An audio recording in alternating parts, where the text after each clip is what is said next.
Hi, everybody. Thank you for joining us for another JoyceStream Artist Talkback. We are thrilled to be co-presenting this with Dive Deeper host Monique Martin from Harlem Stage.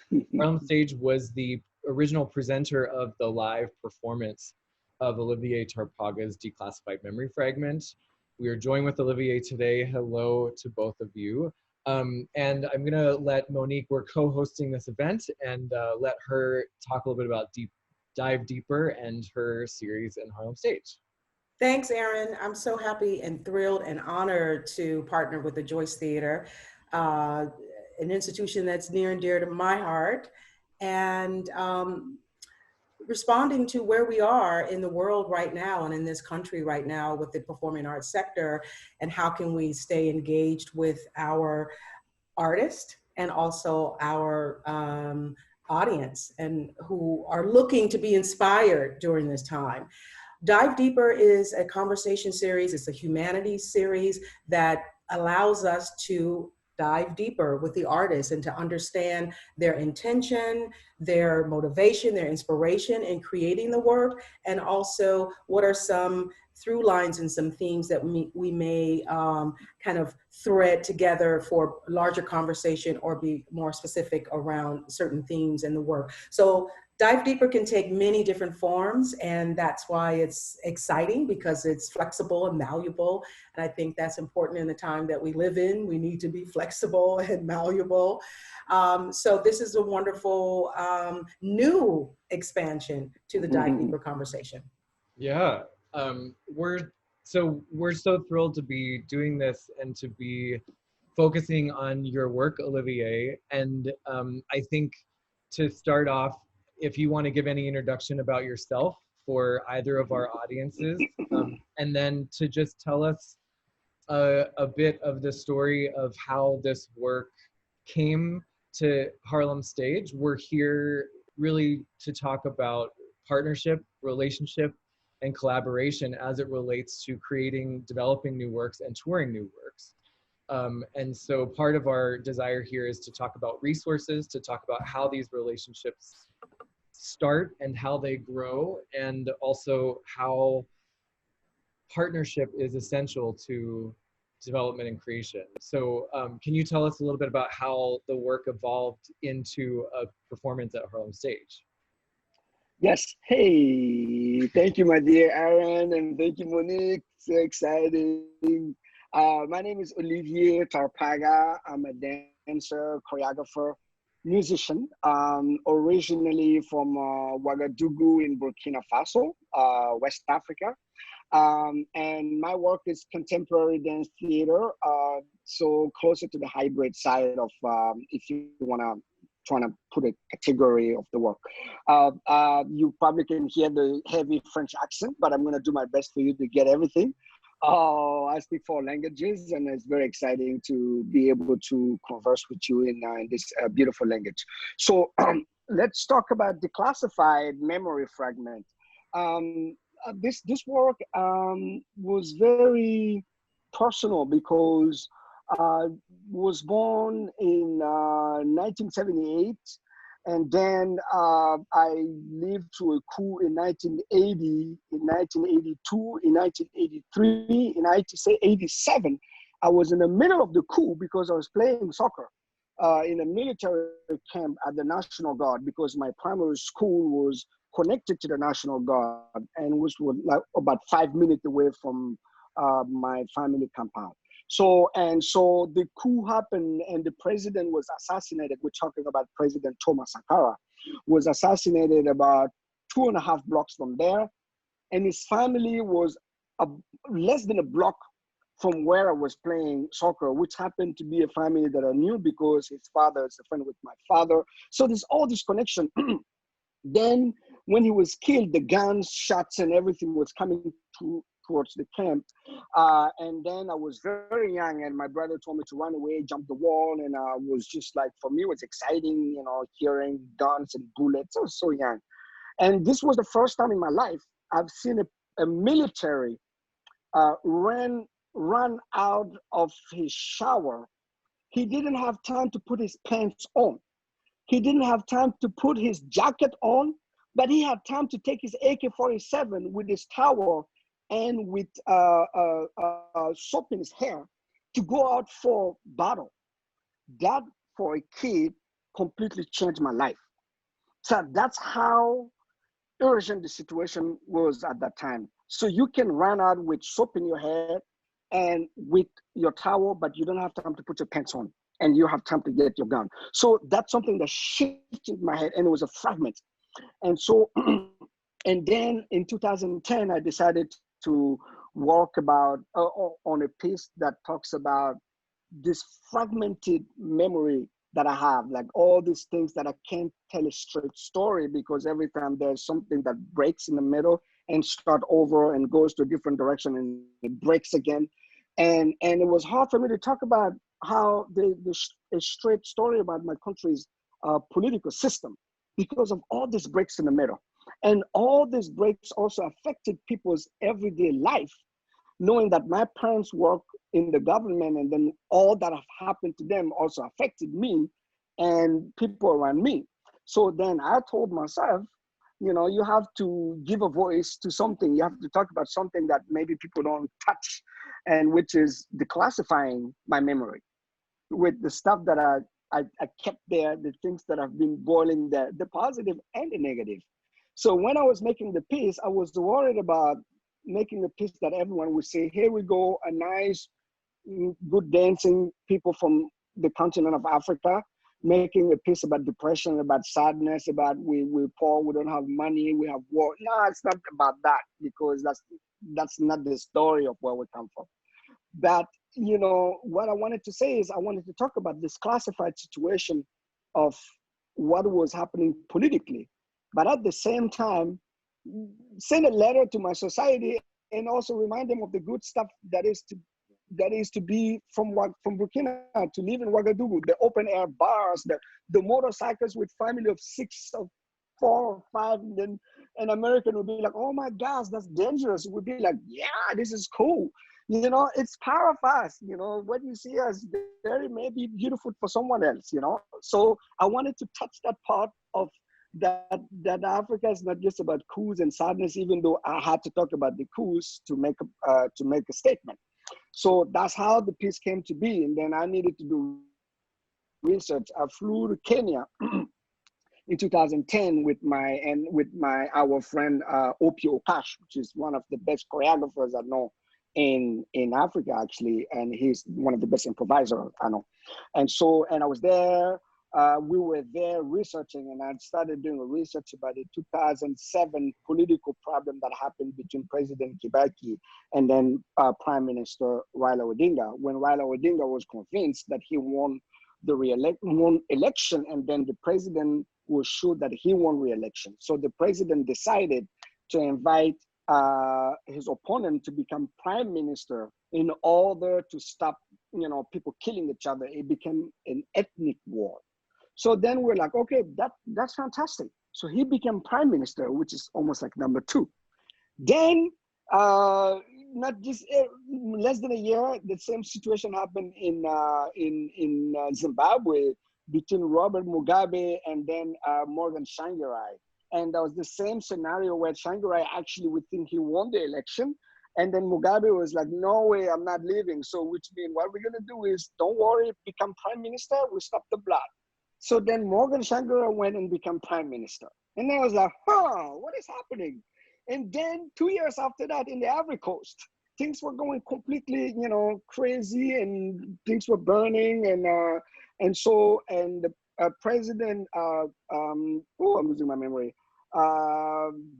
President Gbagbo invited the rebel, the head of the rebels to become his prime minister. And then he divided the country by 2, and he wanted the presidency. Then the president knew he was losing, so he invited, you know, the rebel to become prime minister. Then I told myself, okay, wait a minute. This is not funny. This is not what people think is positive, because it's becoming a routine that you can win power and become someone else's number 2 because you're scared about, you know, what the number 1 is saying that people will do. So all the time is a lot of the time the number two is winning, and then he becomes number two for someone else. And that was weird. And that makes me remember something. I know it's going to be controversial for me to say that. During the 2008 election, if you remember, when President Obama was getting close during the primary, at some point, Hillary Clinton said, okay, if you let go, you can become my vice president. But Obama was ahead of Hillary Clinton. So that's the same thing that clicked in my head. I was like, yeah, come on. He was ahead in the polls, but then he has to be your vice president because you think he should just let go. That's the same situation. So it's becoming a funny way of like playing with people's mind and people's, way of thinking. So that's why I needed to make that work. And I needed to have a statement. And if you have seen the piece, you probably saw the part with the jackets. Two people dancing in a jacket, fighting for one jacket or playing with the jacket. No, it's sharing that power. It's the number one and number two. I was thinking you were going to say when the soldier ran out of the shower, that he only picked up his jacket. Because I remember the jacket is so integral to the piece, and it it kind of like a metaphor for power struggle. And so it's fascinating how you've seen not only in your own country of Burkina Faso, but other countries of how you can say abuse of power, you can say manipulation of power, transference of power. So it's fascinating that you also could pick up a bit of it here in our country as we become, so global in our understanding of the world. I'd like to know, how did you get from soccer to dance? What was your first influence? And because I see you, punting the ball or bouncing it off of your head, and then you see the soldier running out with shampoo in his hair with the AK-47, and then how does that fragment of your memory become part of the fragments in Declassified? Woo, that's a tough one. Yeah, I started playing soccer before, sorry, other people from other places, football, okay? Yeah. People won't be happy that I'm saying soccer. I started playing football before dancing. But the thing is, because I also grew up with my father, in addition to the work he did in education and for the government, he was a respected musician. So, and the band was based in my family compound. And if you know,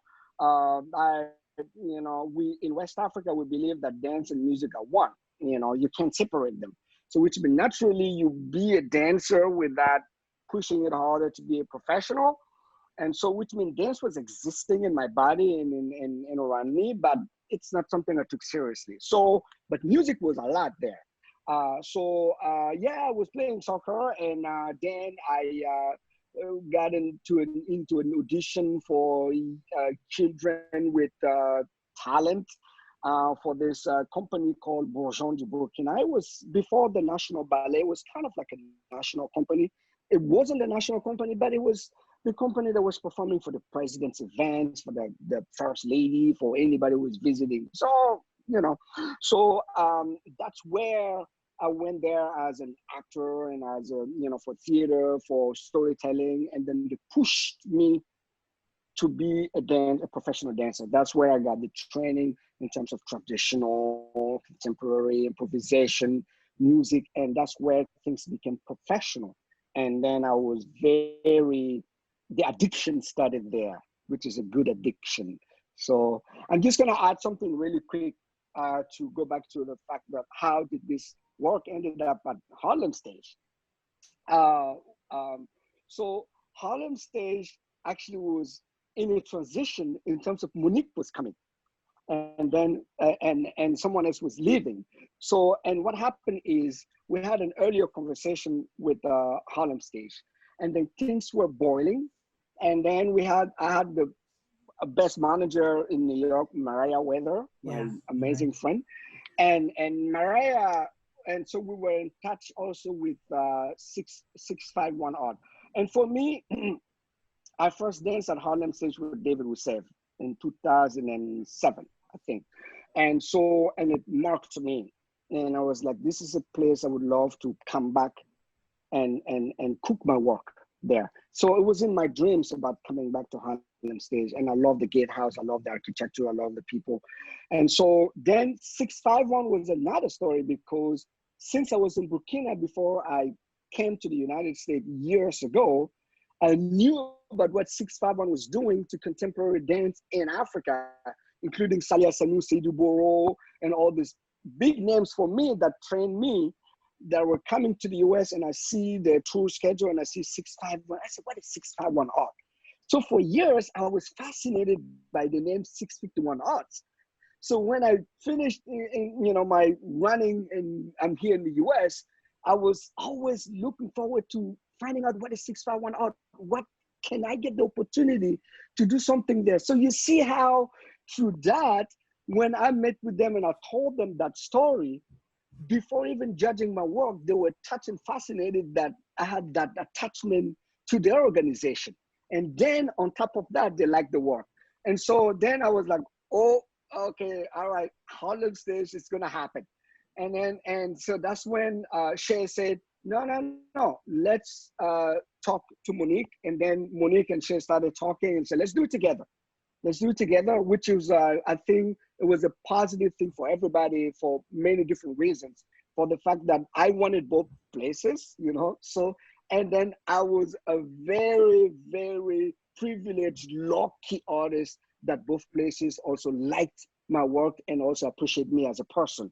So then it was perfect. It was actually one of my favorite part of the tour to be able to walk at Harlem Stage and say it's 651 Arts and Harlem Stage together. It was a pride for me, because I was like, we got Brooklyn and we got Harlem, we have New York City, and I'm entering this space from this big gate. That was a life-changing opportunity. I have a couple of questions. Thank you for threading that needle of those connections. I wanted to ask you quickly about the profession of being an artist in Burkina Faso, in your country. Your parents were dual educators and also artists, and you as well. You were playing football and you also were getting your education, and you were an artist because that was part of your family in your DNA. Did you at one point have to make a choice? Is there still this idea from your country that to be an engineer or to be a doctor is more respectable, to be an artist, you kind of do that on the side? Because your father is a famous musician, and I thought his profession was always as a musician and not just as an educator as well. So you have both of those things going on. I try hard not to compare myself to my father. I try hard. And in the family, people will find those connections. I'm like, come on. So the thing is, the funny thing, he was a school teacher in the 50s and 60s. And he was the one that people were bullying, talking crap about him, sorry for my bad words, and saying that, he's always going late to bed because he's playing music for the French and other organization, and he may not have the energy to teach the kids. But the funny thing is what, because he was teaching sixth graders, which is in our country, it's an important diploma, and he will do between 90% to 100% in a country where people teaching that, a grade were doing 40 to 50%, but yet they still attack him. So you see how funny life is. And sometimes I see that on my side too. I was like, wait a minute, you do everything, this person still hates you, you don't understand. So that's one part of the thing, one connection. And then he became a diplomat.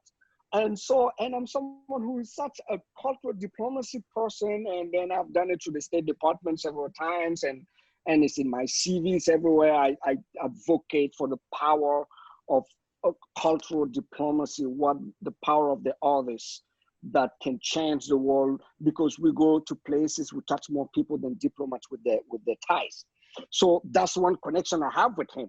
And I didn't even think about him, but I just felt that situation and I wanted to do it. And so He was a musician. My mom was never an artist, but I wanted to be more an artist because I would travel with my mom to villages and other places, and I see the mundane tradition, and I see how the funerals goes, how the weddings. That's where I was even more attracted than even having my father's band in the house, because I was the only kid that my father didn't want to be an artist. He did everything. I'm sorry, parents. he taught saxophone and other instruments to my brothers who hated playing it. They didn't want to do it. And I would sit close to them. I would cry and beg him to teach me how to read music and play the sax. And he said, no, you do your mathematics. And, he was preparing me to be a doctor, to be a pilot, because I wanted to be a pilot. And so I finished high school while I was still being an artist, and I didn't have the opportunity to find a place to do any, studies of, getting like university degrees of dance music. We didn't have that home at that time. So then I keep pushing my professional trainings. So yes, it is connected to him, but it's not because of him, because he didn't even want me to do it. And so I don't think that he missed his mission, but he told me, I'm ready for, I don't care if you make millions per month, even if you make $5 per month, if you have the right diplomas, I respect you more than you having nothing and making millions. He was the man of education. So I finished by being in the education system. I'm very privileged to be in an amazing university. So somehow he didn't lose me. You certainly demonstrate the value of arts education and how the arts can be used in diplomacy. So I hope that people will hear this and think about this as we think about the future of education, because currently, where there's a debate on, will there be arts education in the schools? Will children return to school in the fall? So there's a lot of conversation around all that. And I wanted to pick back up on the relationship to say, we actually first met when I was at Summer Stage at an outdoor cafe in Harlem at Savannah's, and you were having lunch with Sophie, the major agent, Sophie Mercado. Yeah. I worked with Sophie at Pentacle, Yeah, right. She was at Pentacle before. And so you were having lunch with Sophie and her sister, Marlene. And they were like, you need to know Olivier. And I was like, okay. And that's how we first met. I didn't know you at all. And I think it was maybe 1.5 or 2 years later when I left Summer Stage, went to Harlem Stage, and Mariah presented your project along with Shay.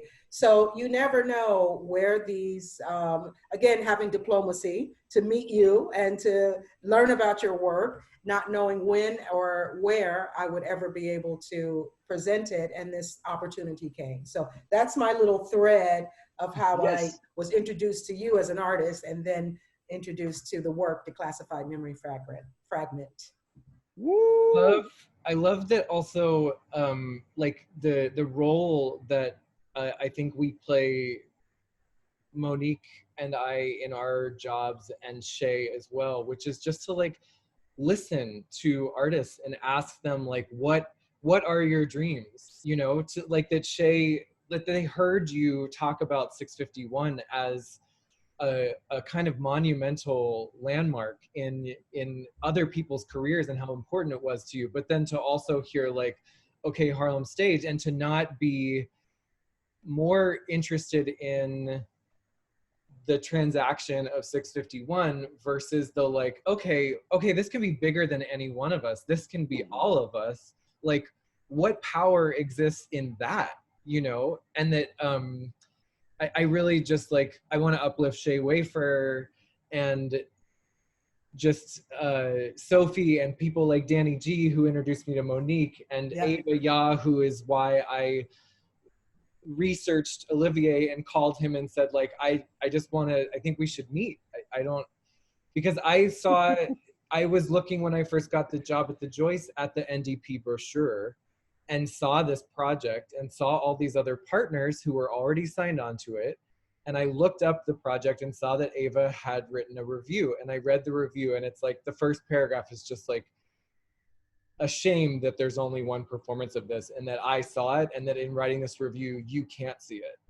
And I read the review and I was just like, I have to meet this man. I need to talk to this man. And that, I mean, I want to just uplift these people, and that, you know, I think Monique and I continue to try to be these like connectors, that we are not just sellers of tickets, but rather like we hear artists, we hear what they say, we hear where they want to go, we hear another opportunity 4 months later or 2 years later in a conversation, and we're like, aha, gotta put you in touch with Olivier, you know? And I had no idea until 2 weeks ago or 3 weeks ago that you reading the review that Ava wrote was the impetus for you reaching out to Olivier, because that was in 2018. Yeah. So 2017. Yeah. I had just arrived at Harlem Stage. I wasn't there not even 3 months. So, you know, life goes on and the thread keeps moving. So it's wonderful that, because you are already planning to show, which you are, Declassified Memory Fragment on the Joyce website. And I said, oh, we should have a conversation. So I'm so pleased that the work is also getting some new eyes on it and some new hearts on it, because as Ava said in her opening line, it was a pity that we couldn't run that piece for a week or 3 days, for all of the work that it takes, all of those incredible artists. So I'm happy that it has this new life in this digital space.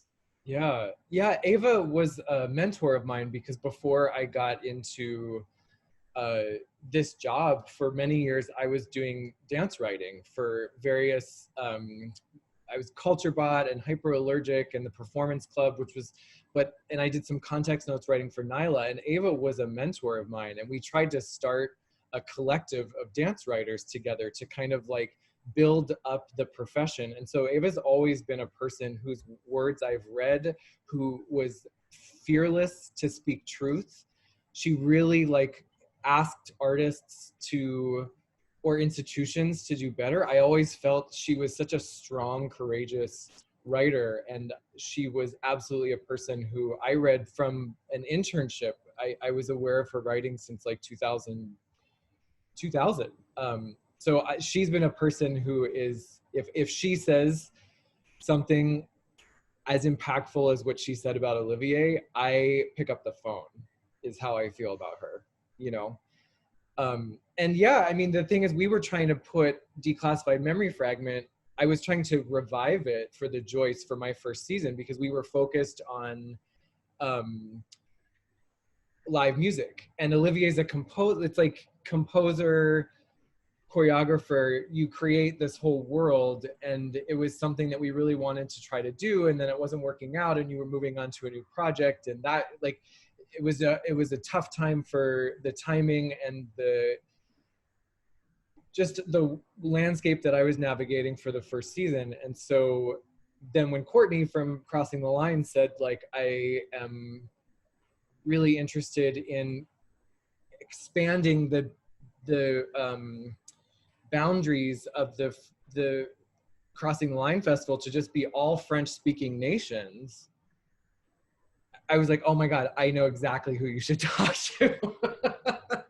You know, because it's just like, it's that thing that Monique is saying, where it's just like you meet someone and you know that there's some way that you are going to start, that your lives are going to intersect creatively. And it's like, how do we just wait for the right opportunity? And then, you know, continued it, like, in the back of my head when we start to talk about the JoyceStream program and moving beyond the, like, okay, you bought a ticket to a show and now we have to give you a virtual version of that show. When we were allowed to break free of that, I don't want to call it constraint, but just like that process, the first thing I did was like, okay, I never got to bring this to the stage, but I want more people to, I want to follow up on Ava's call to action 3 years ago and get more people into this world. And I'm so grateful that Harlem Stage and 651 took that initial leap to get it to a, you know, you took the risk in the first place. And then I read something, and 3 years later, we were able to, in a much less risky way, just like give a new life to the project, to your presentation, to the collaboration of the whole entity of institutions that help support this work. And grateful to Monique for, we were on a different Zoom call with a different set of colleagues, thanks to Danny G now at Summer Stage. Yeah. And Monique was like, we want to do something about this. Like, I want to have a talk about how these things circle back and that they take years to develop. You know, I think often young artists are like, how do I get my work presented? And it's like, well, we start with a conversation, and that might take 2 years, 3 years, 5 years, I don't know, but the ones that really stick with you in your heart. And I think, Olivier, there's something very, not to put you on the spot, but there's something very special about you that that stays very close. You have remained in my mind since the first meeting, and that's a testament to both your creativity and your just incredible, open, generous truth. And it's just like, I want to work with people that make me inspired, that make me want to live better, and also bring a message that I feel like is deeply important to broader audiences. Yeah, I would just lift that up in terms of the feeling that you get. Oftentimes artists will ask me, well, what should I send you? And I always say, don't send me anything. Invite me to a performance or invite me to a conversation. And that short conversation that we had outside of Savannah's over falafels and beer, let me know that I wanted to know more about you and about your work. And you weren't even pitching anything. So there wasn't any, that we weren't even talking about a specific work. It had no transactional tone at all to it. It was a beautiful day outdoor in Harlem at a cafe. And then fast forward to Mariah coming. So all of these different relationships converging. And I will also say, and I want to talk a little bit about what people see on stage and how you arrived at that.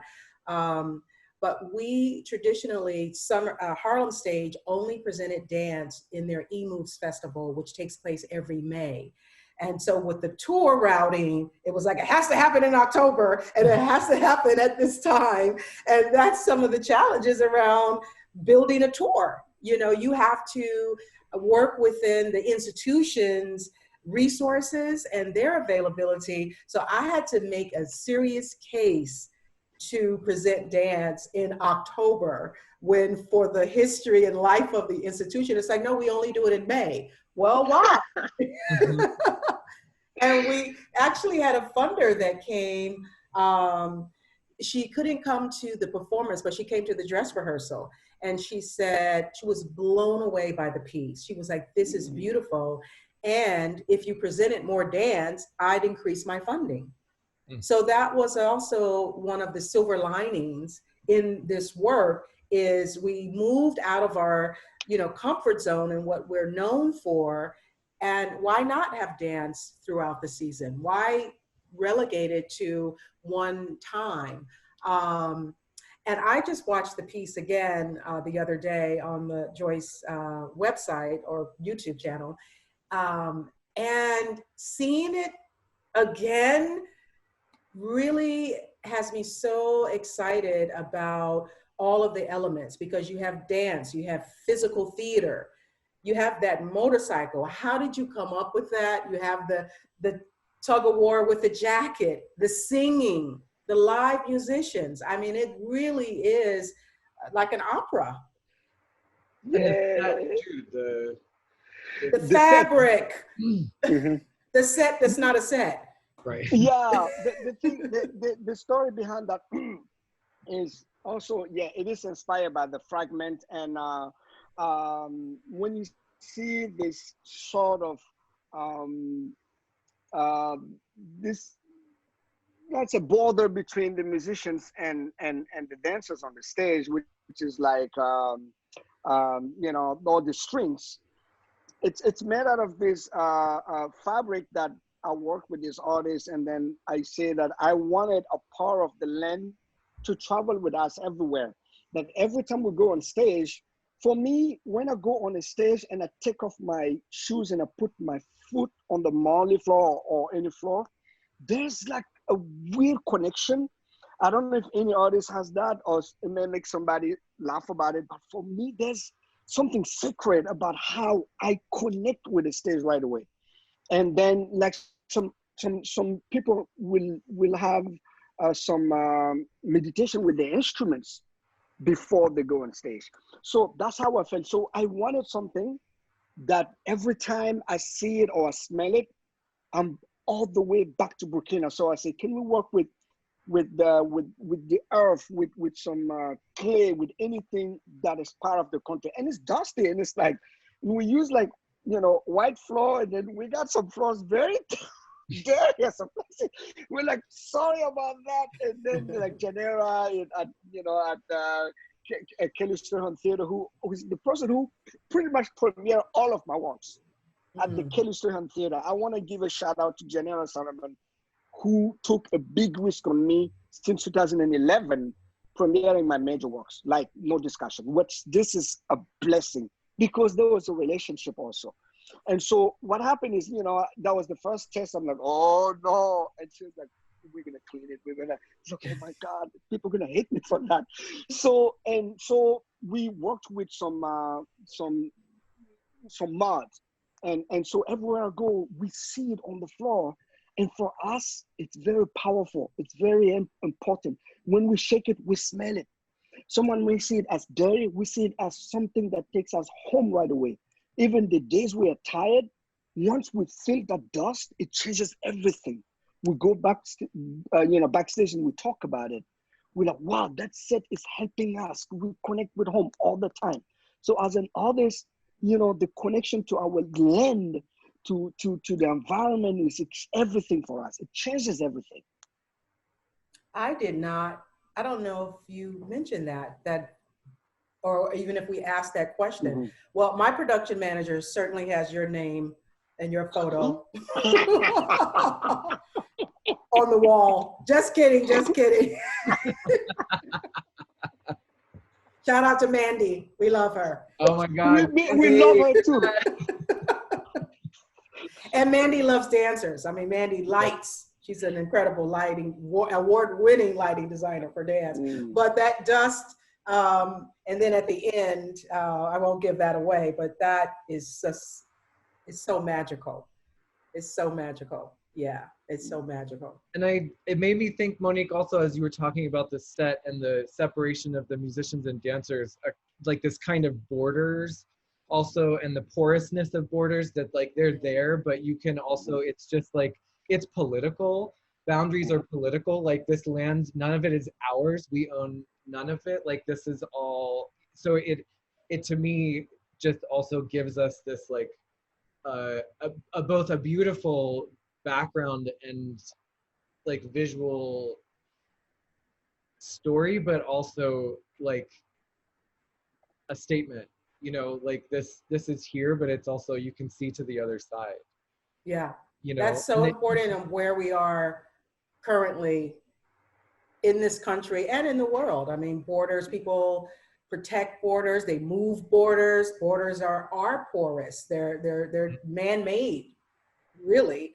And you can see them. And I love that they are part of the production. They're not in the pit, or, you know, we can't, you don't see them. You actually see them and interact with them throughout the piece. it's really, it's so incredible how timely, or like how the continued relevance of the piece. You know, I think when I first brought it to the team, I was like, oh, it's something from 2017. I feel like our industry is so fixated on new, on like, what's next? What are you doing next? Like, what's right now? And it's like, actually, I'm really comfortable revisiting works that artists have made, because our industry, the economics of our industry are so challenging to keep things going, and we always have to be moving on. And I really like to just like sit with something and revisit it. And like, how many times do we rewatch a movie that we love, or like read a book that you've read before, but it's like you see so many new things in it. And I wonder how it felt to watch this again right now and look at it with Ava and with Monique, and you know, kind of re-engage in a dialogue around this piece, like how you feel about it today, you know? And is it still touring? Yeah, right now, because of the other project that I have on the road, you know, it's still available, but I didn't push it in the market. But I won't say no. If the opportunity is there, you know, for me, it's an art that exists and that, you know, should create change if possible. But at the same time, it's also, you know, creating opportunities for my team. And so, and I'm all about, you know, creating that economy around what I do back home. That, you know, it's because all the people that work with me are also, feeding so many people, and sometimes a whole town, you know. And so it was very special to watch it again. That night in particular, when we premiered it, you know, online, it was a lot of emotions. I watched it on my TV. My wife was sitting next to me, and she's my co-artistic director, and you know, like a friend. And my daughter was there. It was different than just sitting in my computer and just watching like that. I faked every moment. I thought I was on stage. And my artists also emailed me from Burkina. They're like, wow, it was so special to watch it again. They all keep saying, like, wow, I felt it. I want to go back on that stage. There was something that you know, created in us that we miss it. You know, there's something about, wow, I can't believe it. I want to go back. You know, it's special. So, and seeing people, friends from all over the world writing, Australia to China to Korea to everywhere, sending emails. And I was like, really? They were all back into this work. And, you know, there's a presenter who wanted to bring it to Malaysia, and then a lot of things happened, and then they got stuck. And it's bringing back all those memories, and they're thinking about what can we do? And it's beautiful. Thank you for doing that. I'm so happy to hear that. It was such a pleasure to get to watch it. And we tried something new to have Olivier and Ava sort of host the chat box on the YouTube premiere. And it was so special because just to hear the influences, like from the soundscape, like you talking about like where, like that was a recording from yeah, like the 2014 revolution in Burkina, which that beginning of the piece. You know, it's something that the beginning of the piece, all of us on stage, 75% of us sometimes cries at every show because we know the sound. Because three of the people were there fighting for that revolution, and they were there. So all of them were back home, but three of them were like really fighting there with people going out to the National Assembly and saying, don't change our constitution, walk to the president's office. Some people got killed. So we feel the emotion. When we hear people's voices screaming about the president, what they were saying, every time on stage, when we see each other, you see the pain. You know, a lot of time I cry. You won't see it, but it's because we felt it, because we lived it, because it was real. It wasn't just a piece of nice sound. It was, we were part of that sound. It's fascinating how you mix, I guess what you would call field recordings you know, soundscapes from real life people on the street with your composition.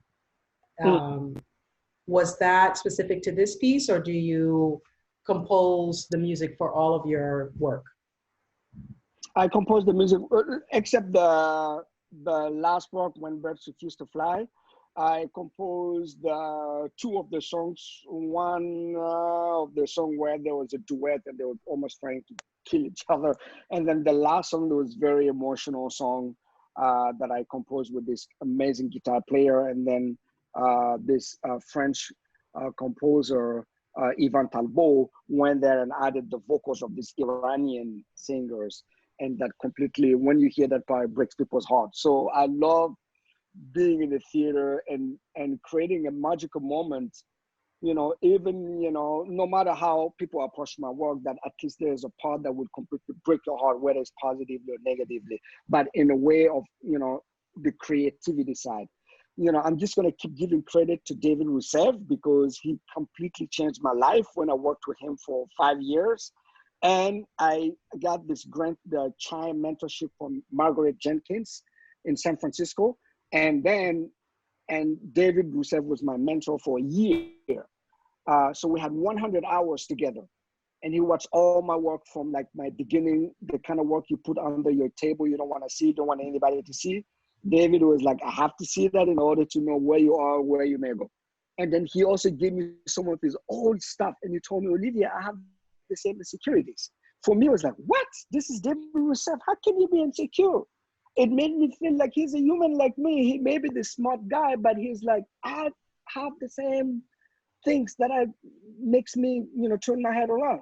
So then that helped me take more risk because I was scared of certain risk. And so creating those magical moments like Dancing with David Rousseff was like, you see a part of his work, you laugh, and then you start crying. You're like, why am I crying? But then he got you. I love those gotcha moments. And that changed me in a way that I always want to create a magical moment in a piece that can completely break your heart, whether it's like happy or sad.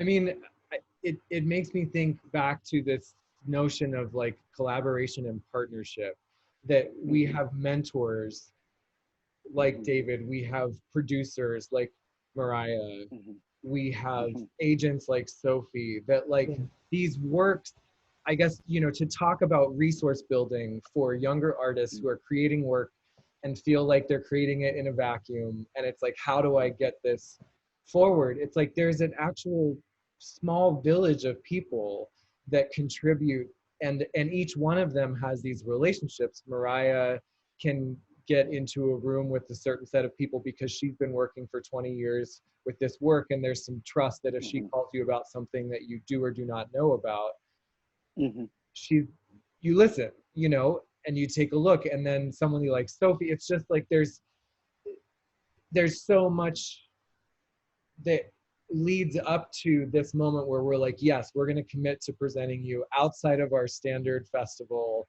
completely do something that we've never done before. But that takes, I don't know, like how many people, and the Kelly Strayhorn to get like on board, the first person to like set the dominoes going, you know, to say like, I don't care what it is, I'm committed to doing it. Show me, you know. And how do you keep those relationships, Olivier, alive? So Janera, as an example, has stepped down at Kelly Strayhorn Theater. Does that mean your relationship with that institution has to start with the next person? And I will also add, I say to artists, you know, just check in with me. Don't ever feel like you can't call me to shoot me an email just to say I'm thinking about something, or I'm thinking about you, or I saw something funny, I thought you might enjoy it. Yes, our email, you know, inbox is stacked, but it's always wonderful to hear from artists what they're up to. I give you one example. Monique, you and I think we have a stronger relationship now, even after, before Declassified Memory Fragment, because we talk like normal friends. you know, because we checking on each other. You in Africa, something is happening. I send Monique a message, a personal message. Hey, what is happening? Oh, I like that photo. I want to eat this thing. And so this, no, seriously, and this, it became a normal, simple thing. Doesn't automatically mean, okay, Monique is going to present my work, but I actually like Monique as a person. And if one day one of my work fits and then she's interested at it, it will be natural and very smooth to make it happen. And I know, honestly, that it's not an automatic thing that she has to present. She may not, you know, have the same energy with this work than the other work. I know that, but I just like also the person, you know, and that's something that is also makes it comfortable when things move forward to the work. It's even smoother. The trust is even bigger. So I have that relationship with Monique that we check in on each other, you know, just like that, just like, you know, just from the out of the blue. And Janera is, every time I talk about this lady, I just like, oh my God. She said that Janera calls me. We sit down and call me randomly and we talk for 45 minutes on the phone. We spoke last week. She gave me ideas on how to make a documentary of the stuff. She gave me ideas about documenting things, writing things. She's still with me, and that's good. And she's a big resource. She may not be a presenter, but she knows how a presenters think. Mm-hmm. So she talks to me, she called me, she didn't let me go. And that is special. So I know that relationship was real. It wasn't just like she likes me and like my work. She's real with me. So we speak, we text each other nonstop. So then at the same time, people will know that it wasn't just about the money relationship. I like the person. That's why she's not in that powerful position, but we're still close. We like each other. Other thing is, the good news is KST, Kelly Student Theater, it's such my second home. They all know me very well. I mean, like I walk in that building, they're like, okay, welcome home, you know. So which means I also fought hard to leave those prints there, that anybody who is there will understand that, okay, this is one of our, you know, kid, our child, you know. So, and the good news is Joseph Hall is a good friend. Because when I started going to KST, it was Joseph Hall was there working with Janera, and then we got, you know, close as friends. And then the day I heard it was Joseph Hall, I just like collapsed. I was like, oh, I didn't lose KST. Did he leave the Bronx because he left yes. KST? He's back? He's the presenter now at KST. Beautiful, right? Nice. Yes. Right on. I didn't know that. I'll have to contact him. You gotta do that. So I wanted to ask you, Aaron, I heard recently Kimmy, I forget her last name, who is the executive director of the Laundromat Project, a wonderful organization. Yep. And she talked about a project that they are working on now with a Filipino artist in Queens, around Elmhurst, Queens, where they really were impacted by the COVID crisis. Oh, and she brought this artist back, was one of their resident artists, and she said, we stay with our artists for life. We don't see artists for the season. This is our season long. We see artists for life. And I had never thought about that relationship, and I do as well, but I hadn't articulated it. So I wonder, with the Joyce, where you have, you know, an obligation to present a certain number of artists every single season, and, you know, you don't want to repeat. So how do you keep those relationships for your artists that you want to champion? Well, thank you. That's a tough question. I mean, I because the Joyce, we do like 48 weeks of programming a year in healthy times. And if, you know, when I stepped into the role a year and a half ago, well, it was over 2 years ago, but when my programming actually started, it's like I inherited, you know, 30 some years of 48 weeks of artists, but then, you know, I came in with my own relationships, that some of which were cross intersectional with the Joyce's own relationships, and some that were brand new. And I think it's definitely a tough juggle, because I think the Joyce also sees their relationships as long-term. It's a very loyal institution, and we have lots of long-term relationships, especially with some of the legacy companies in New York. And so in order to bring new voices to the stage, I really have to like carve out, like, how do you continue to maintain all of these long-term relationships that both I've inherited and continue to want to foster, and also create space for new relationships, and also make those long-term relationships. And I use Olivier as an example here.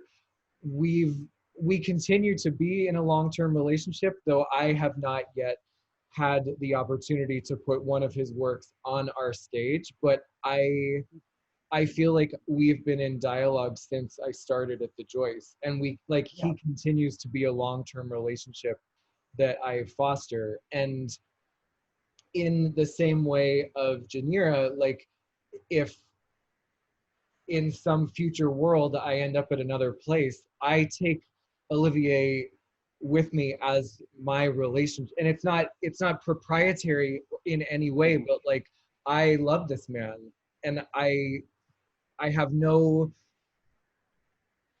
real reason to accept that his work, like, I just fell in love with him. We met and I was just like, I don't know how, but we will. And we will continue to. And in whatever, I've worked in 80 different ways in the field, and I will continue to work in 80 more ways in the field. And Olivier will always be on that, like, heart-based list that's just like, how do I want to bring this artist and this voice, which is so special and so unique, to this new group of people? Because ultimately, that's what's so beautiful about KST, is that your relationship with the audience now can transcend transitions of leadership, because actually now the audience knows you and the audience wants to see you, and it's our job to both give the audience what they want, but also give them things that they don't know yet that they do want. And that they need. Yes, and that they need, right? It's like, so I love that KST almost like doesn't have an option. Olivier won't leave. The audience sees you as part of their community, and that's what it is. It's community. Like, we have audiences, and they are part of the community of our buildings, yes, of our spaces, of our digital worlds. And I think KST, Harlem Stage, like, you're part of 100 communities, and I hope that in the future you're part of 1,000 communities. And that's what's so special, and I see it as the opportunity of this digital lockdown moment, is that I can continue to create community around artists who we don't have to worry about the overhead and the ticket sales and the revenue. Like, I have specific criteria of the job that makes it an interesting challenge with keeping the doors open, with the business model. But also, my role is to be an advocate and an ambassador for artistic voices between you and other artists, between you and other institutions, between you and other opportunities and funders, and between you and the audience. And that's why I'm so grateful for NIFA, also the National Dance Project, which, I was just shopping around in a brochure, looking at things that were like, okay, what has New York theaters not seen? And of course, when I looked into it, you had already been seen. And I was like, great, so what are you doing next? Like, this seems like a really interesting voice. So I don't know, Monique, does that attempt? Yeah, no, it was brilliant. And it leaves an opening for where we're going in the future. Yeah. I think it's definitely planting that seed of how we build community. To me, that was the word in all of this, is how do you build community around your work so that you have, we've named a producer, like Mariah, you have presenters, you have funders, you have your artistic collaborators, the composers and dancers. And that all needs to go into the mix of how you move your work forward, building that team, building that community. And a community is where you feel safe and where you feel heard and where you feel loved. So though that community can be a brunch partner, can be a person that you bounce ideas off, but you need to move out of the silo and move into community, I think is what I hear about the success of Declassified Memory Fabric. Why do I want to call it fabric? Because of the fabric that hangs down on the stage, but it's the fragment of your memory. That it's community building, and I'm super excited to have expanded my community, presenting community. I mean, I've been a consumer of the Joyce, but I haven't been a partner. And so now my community is expanded. So I'm very thankful. Yes.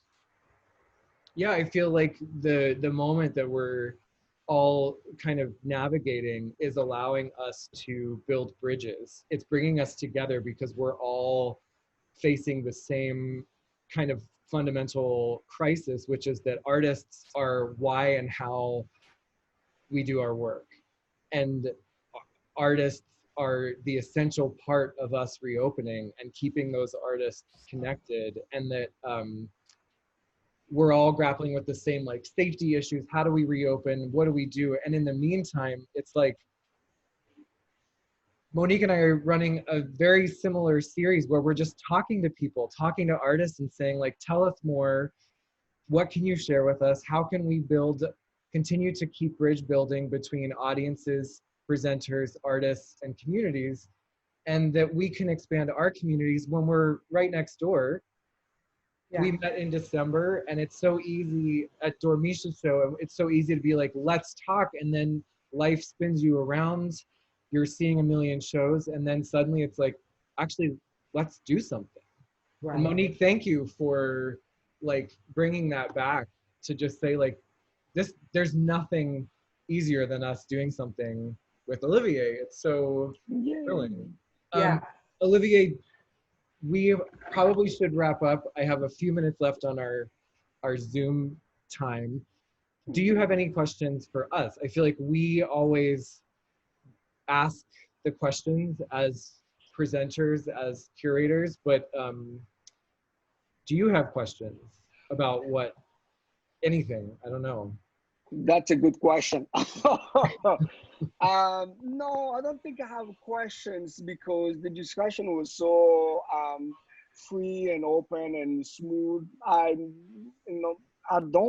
really don't. One thing I wanted to add is that's going to make maybe Monique smile is actually at the beginning after Aaron, had connected us to FIAF, and then FIAF really wanted my other work. And then at some moment she had a discussion saying like, oh, let me think about maybe I can see if there's a possibility to do something at Harlem Stage with your work because Monique liked your work. She said it. She didn't say, let's do it because it's cheaper for us. She said, let's do it because Monique likes your work. And that made me feel really great because she didn't think the economy side is important, but the first thing she was thinking is because there's another presenter who is interested at what you're doing right now or who likes your work. So even if we didn't finish by doing it that way, it was in her mind. And that's a good thing for people to know that there's something cooking right now that people are starting to think about how they can share, the love for an artist. And, we know it will help in terms of economy, but just the sake of liking somebody and sharing the person, it's a beautiful thing that is bringing change. So just for you to know. Thank you. Yeah. Thank you for that. And that's another piece of this community are the consulates. Mm-hmm. So FIAF is also connected to Institut Français and the work they do in advocating for cultural exchange. So also reach out to them as a presenter if you want work from certain regions. Those consulates can support and help. and advise. And also for artists that are from different regions, you know, reach out to your consulates and your government to see how they can make some inroads. I could talk to you all day. You know, we haven't talked about your new work, so we'll have to find some yes. time to hear about what you're working on now, because I know there's a piece after when birds. I'm going back to live music, and I started the research and I started creating the music, and I was in Burkina. And you know, there's two titles I'm working on. One is Zekzugu, which means "Held Your Head Up," which is the town where my father was born, where he was buried, and where I was born. And it's called Zekzugu, which means "Held Your Head Up," because I feel like what is happening with terrorism in Burkina, people are looking down and people are losing, you know. And then I want to make a positive piece that's gonna, you know, bring people back up. And it's a big live music piece. It's all about the music. And, you know, it's like exploring symphonic music through African creativity and African instruments. So, which means it's still African music, but very, yeah, I'm going to a new ground. I'm extremely excited. And so there are another title coming, but I will let you guys know. But anyway, yes, live music is coming back. Very nice. Monique, I hear an opportunity. Yes, absolutely. Keep expanding this community and this collaboration for sure. Because I know there'll be some dance in it as well. That's gonna be dance, yeah. But it's led by music. I love it. Led by music a lot. Like it's gonna be serious live music, and I actually already have half of the music composed and played that I went home and worked already. So this time I worked the music, and now I'm moving to the dance part. Well, the last thing I want to say that I wanted to get in, it just came to me. After your piece, I was inspired because we often don't see a lot of what I call contemporary African dance. In this country, we see a lot of traditional. And I was inspired in the next E-Moves, because of your work, to focus on all contemporary African choreographers. So we had Lassina Koulibaly, we had some another Burkina Faso dancer and choreographer.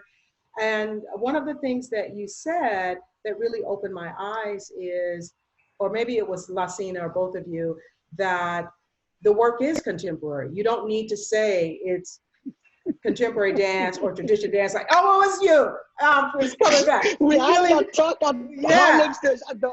Olivier has another side to him. Don't let that smile fool you. Let me have it. And Ava talks about that in her review, that she stays for the talkback at Harlem Stage, and that you say Africa is contemporary. Yes. Yes. Mm-hmm. Yeah. So it's also expanding our idea about the continent and about the work that comes out of the continent. So I appreciate you for standing your ground on that. Strong opinions. I cannot forget that one. Cool. Well, thank you both. I agree. Like, let's just spend a whole day in a cafe next time we can get together and have this be an 8-hour conversation. Yeah.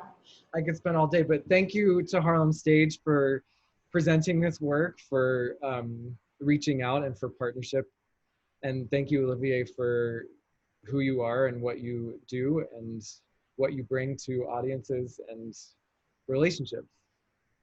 Thank you, Aaron. Thank you. And the Joyce. I hope this Thank is you, the beginning of more. Yes. Yes. No doubt. Yeah.